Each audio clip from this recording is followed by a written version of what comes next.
Dans cette édition, vous découvrirez qu'en Haute-Normandie, certains enfants préparent la rentrée de façon ludique et studieuse. Ils profitent d'un stage qui mêle cours d'équitation et d'anglais. À Tourcoing, un jeune homme a décidé de réaliser son rêve, ouvrir une librairie indépendante. Un projet risqué mais ambitieux.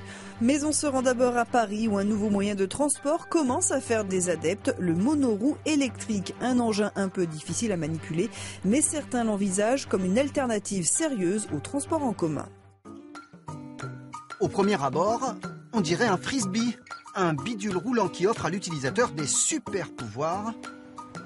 Avancer sans poser un orteil par terre, oui, mais cela suppose de l'exercice.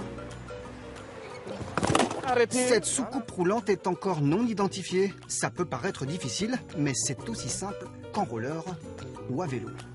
Quand vous voulez tourner à droite, tu appuies toujours sur les pointes de pied à droite.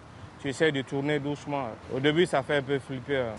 Il fait donc son apparition à Paris. Un système tout électrique, une douzaine de kilos et une vitesse de pointe de 20 km/h. Fini le métro, fini le bus.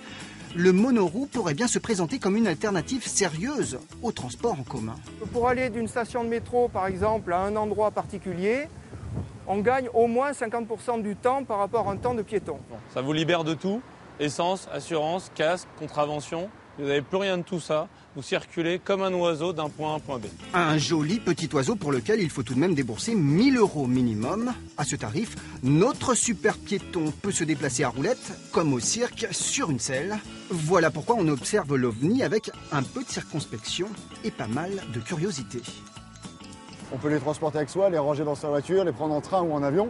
Et après, sur Paris, je trouve que c'est vraiment un outil qui permet aux gens qui n'ont pas la faculté physique ou pas l'envie d'arriver transpirer au boulot, tout transpirer au boulot, d'avoir un objet de déplacement qui soit efficace, rapide, compact. Conçu outre-Atlantique, le monoroue a déjà fait 5000 adeptes en France. Seul inconvénient, son autonomie, 20 km maximum, amplement suffisant pour slalomer entre piétons et poussettes en roue libre. À Tourcoing, une librairie indépendante va ouvrir ses portes, un petit événement dans ce secteur très concurrentiel où les indépendants ont du mal à survivre. C'est un jeune homme aidé par sa mère qui a décidé de se lancer. Ce n'est peut-être pas son métier, mais il faut bien mettre la main à la pâte. Pour son premier jour comme libraire, Alexander supervise la maintenance électrique. Tenir une librairie, un rêve pour cet ex-étudiant. On m'a jusque-là fermé. Je trouvais ça un peu triste que dans une ville comme Tourcoing, il n'y ait pas de librairie, donc j'ai décidé de me lancer dans l'aventure. Alors, avec sa mère, Alexander vient d'ouvrir cette nouvelle librairie papeterie à Tourcoing, en plein centre-ville. Une opération financée en partie par la municipalité qui paiera la moitié du loyer pendant les 3 prochaines années. Les travaux ne sont pas encore terminés, mais les affaires commencent déjà. Un bon signe pour la maman d'Alexander, qui avait perdu son emploi. Quand vient le chômage, ça paraît tellement atroce qu'on cherche les solutions. On avait une solution, on avait envie, on avait un peu d'économie. Pour les clients, l'ouverture de cette librairie, c'est une excellente nouvelle. Moi, je suis très contente qu'on en ait une à Tourcoing parce que c'est vrai que Majuscule était très très utile et on était tous déçus que ça ferme, qu'il n'y ait plus un moyen d'avoir un petit peu de culture, quoi. Une ville sans livre, c'est une ville morte, quoi. Donc on est très contents. La devanture sera achevée le 8 septembre prochain. Tourcoing aura enfin une nouvelle librairie flambant neuve. La rentrée des classes approche. L'une des inquiétudes des familles est le coût de cette rentrée. Fournitures, vêtements et équipements sportifs représentent un lourd budget pour de nombreux ménages. À Saint-Lô, depuis 5 ans, le club de football organise un troc-foot.